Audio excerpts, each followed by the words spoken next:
नमस्कार दोस्तों, आप सभी का आपके अपने YouTube चैनल पर हार्दिक स्वागत और अभिनंदन है।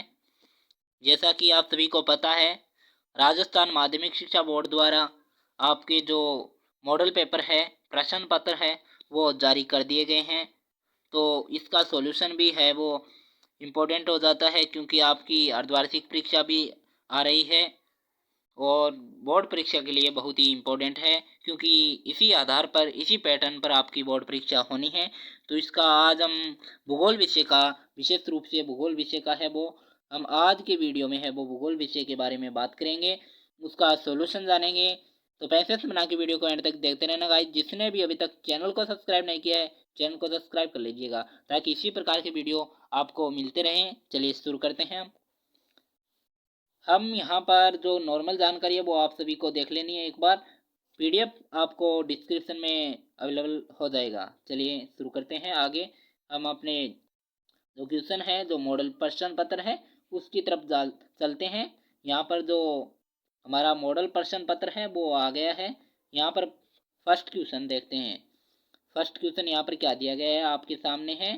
फर्स्ट क्वेश्चन है यहाँ पर कि नवनिश्चयवाद संकल्पना किसने है वो प्रतिपादित की है। तो नवनिश्चयवाद जो संकल्पना है वो किसने प्रतिपादित की है, आप सभी को पता है, ग्रिफिथ टेलर द्वारा है वो प्रतिपादित की गई है। सेकेंड क्वेश्चन देखते हैं हम। सेकेंड क्वेश्चन यहाँ पर क्या दिया गया है। सेकेंड क्वेश्चन यहाँ पर दिया गया है कि निम्नलिखित में से कौन सी संख्या जनसंख्या के कार्यशील आयु वर्ग का प्रतिनिधित्व करती है। तो इसका आप सभी को पता है, राइट हो जाएगा इसका द वाला। 15 से 59 वर्ष की जो जनसंख्या है वो कार्यशील आयु वर्ग को है वो आयु वर्ग का प्रतिनिधित्व करती है। नेक्स्ट देखते हैं। नेक्स्ट यहाँ पर है नेक्स्ट यहाँ पर है कि नेक्स्ट यहाँ पर क्वेश्चन नंबर थर्ड है हमारा। क्वेश्चन नंबर थर्ड है कि मानव विकास की अवधारणा निम्न में से किस विद्वान की देन है। तो आप सभी को मालूम है कि डॉक्टर महबूब उल हक की ये देन है, क्योंकि उन्होंने ही इसको अवधारणा का दिया था। चलिए आगे देखते हैं। नेक्स्ट क्वेश्चन, क्वेश्चन नंबर 4 है। क्वेश्चन नंबर 4 क्या कहता है, देखिए। क्वेश्चन नंबर 4 कहता है कि निम्नलिखित में से कौन सा एक तृतीय क्रियाकलाप है, तृतीय क्रियाकलाप बताना है। तो यहाँ पर खेती प्राथमिक में आ जाती है, बुनाई प्राथमिक में आ जाती है, आखेट भी प्राथमिक में आ जाता है। यहाँ पर बचा क्या, व्यापार। तो व्यापार का क्या हो जाएगा, आपका तृतीय क्रियाकलाप हो जाएगा। आगे देखते हैं हम, आगे बात करते हैं।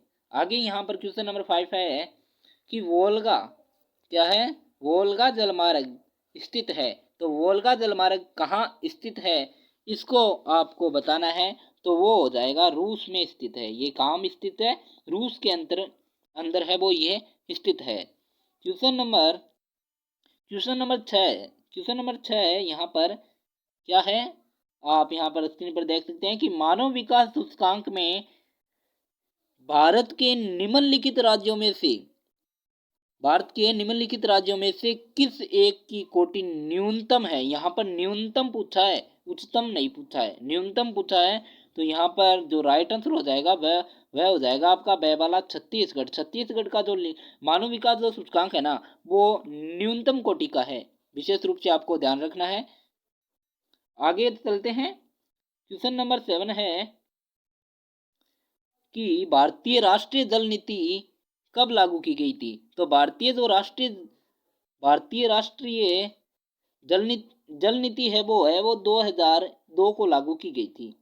2002 को लागू की गई थी, Indian national water policy. Okay, आगे देखते हैं।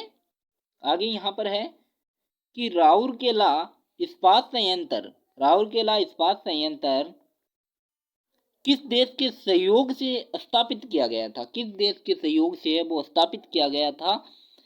राउरकेला इस्पात संयंत्र है वो किस देश के सहयोग से है वो स्थापित किया गया था। तो इसका जो राइट आंसर हो जाएगा वह हो जाएगा जर्मनी। जर्मनी के सहयोग से इसको है वो स्थापित किया गया था।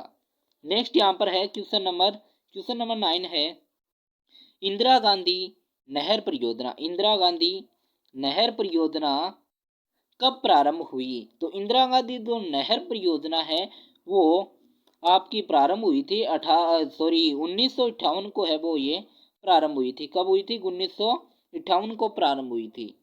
1958 को है वो इंदिरा गांधी कैनल प्रोजेक्ट है वो शुरू किया गया था। कैनल प्रोजेक्ट शुरू किया गया था, इंदिरा गांधी कैनल प्रोजेक्ट, ठीक है, स्टार्टेड इन। आगे देखते हैं, रेगिस्तान आ गए। यहाँ पर रेगिस्तान की बात करते हैं। तो यहाँ पर क्या पूछा गया कि जनसंख्या वृद्धि को, तो यहाँ पर लिखना है आपको, यहाँ पर लिख देता हूं मैं, यहाँ पर जनसंख्या वृद्धि को प्रति वर्ष, जनसंख्या वृद्धि को प्रति वर्ष प्रतिशत, प्रति वर्ष प्रतिशत, प्रति वर्ष प्रतिशत में व्यक्त किया जाता है। यहाँ पर लिखना है आपको फर्स्ट वाले में। और यहाँ पर क्या है कि कृषि भूमध्य सागरीय क्षेत्र की विशेषता है। तो यहाँ पर लिखना है अंगूर, क्या अंगूर लिखना है आपको।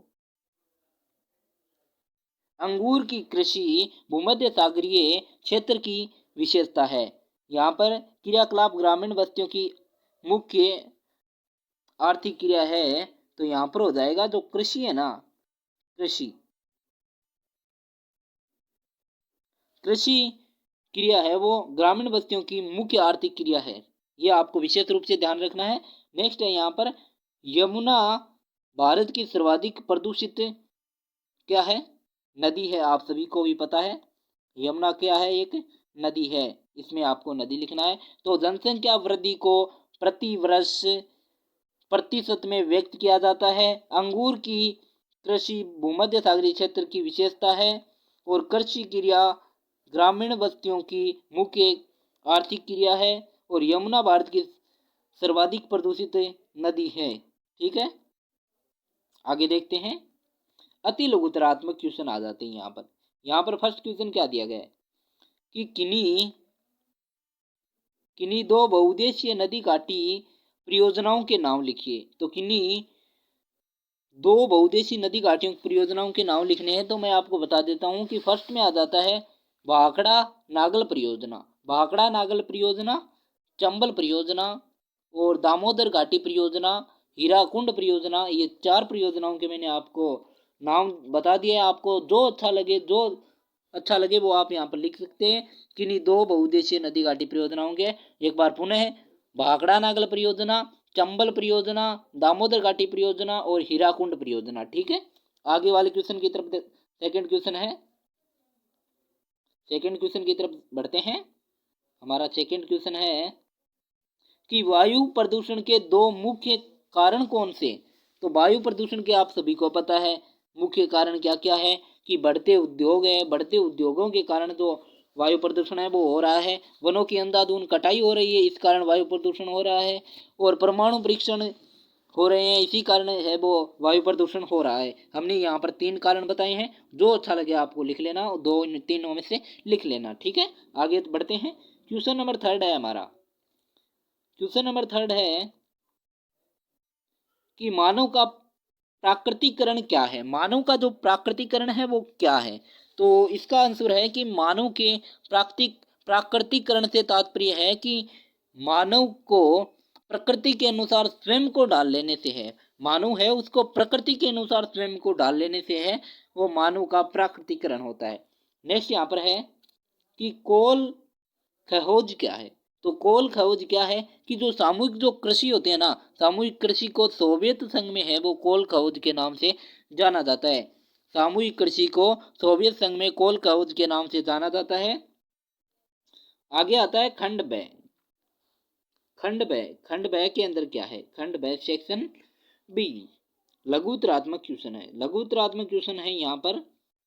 क्वेश्चन नंबर 4 है कि जनसंख्या वृद्धि से आप क्या समझते हैं? तो जनसंख्या वृद्धि है वो क्या है? विशेष रूप से आपको बताना है कि जनसंख्या वृद्धि का अर्थ होता है किसी विशेष समय अंतराल में किसी देश राज्य के निवासियों की जो संख्या होती है ना, संख्या में जो परिवर्तन होता है वो ही जनसंख्या वृद्धि है। ठीक है, या प्रत्येक वर्ष या एक दशक में बड़ी जनसंख्या कुल जनसंख्या में वृद्धि का परिमाण होती है। ठीक है, आगे बात करते हैं। क्वेश्चन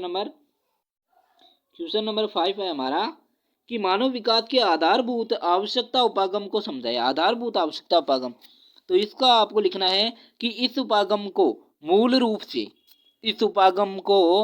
मूल रूप से अंतर्राष्ट्रीय श्रम संगठन ने है वो प्रस्तावित किया था। श्रम संगठन ने प्रस्तावित किया था, ILO ने प्रस्तावित किया था। ठीक है, इसमें 6 न्यूनतम आवश्यकताओं जैसे स्वास्थ्य, शिक्षा, भोजन, जलापूर्ति, स्वच्छता और आवास की जो पहचान है वो की गई है। और इसके अंदर है वो मानव विकल्पों के प्रश्न की उपेक्षा की गई है। इसमें मानव की जो विकल्प है उनके जो प्रश्नों की है वो उपेक्षा की गई है। और पारिश्रमिक वर्गों की मूलभूत जो आवश्यकताएं होती है ना, आवश्यकताओं को की व्यवस्था पर है वो जोर दिया गया है। ठीक है, मैं समझता हूँ कि वीडियो बहुत लंबा हो जाएगा, इसलिए यहाँ तक ही सॉल्यूशन करें। नेक्स्ट वीडियो में हम आगे के क्वेश्चनों का है वो सॉल्यूशन लेकर आ जाएंगे। तो आज के वीडियो में इतना ही, मिलते हैं नेक्स्ट वीडियो में नए टॉपिक के साथ। ये जो क्वेश्चन बचे हुए हैं इनके साथ मिलेंगे। तो वीडियो अच्छा लगा तो लाइक कीजिएगा, चैनल पर नए सब्सक्राइब कर दीजिएगा। नेक्स्ट आपको सभी जो यहाँ पर मॉडल पेपर है उनका वीडियो चाहिए तो आप कमेंट सेक्शन में कमेंट कर सकते हैं। तो आज के लिए इतना ही, मिलते हैं नेक्स्ट वीडियो में कुछ नए टॉपिक के साथ। तब तक जय हिंद, जय भारत। इसका PDF मैं आपको हमारे टेलीग्राम चैनल पर अवेलेबल करवा दूंगा। चलिए, जय हिंद, जय भारत। चैनल पर नए हो तो सब्सक्राइब कर लीजिएगा।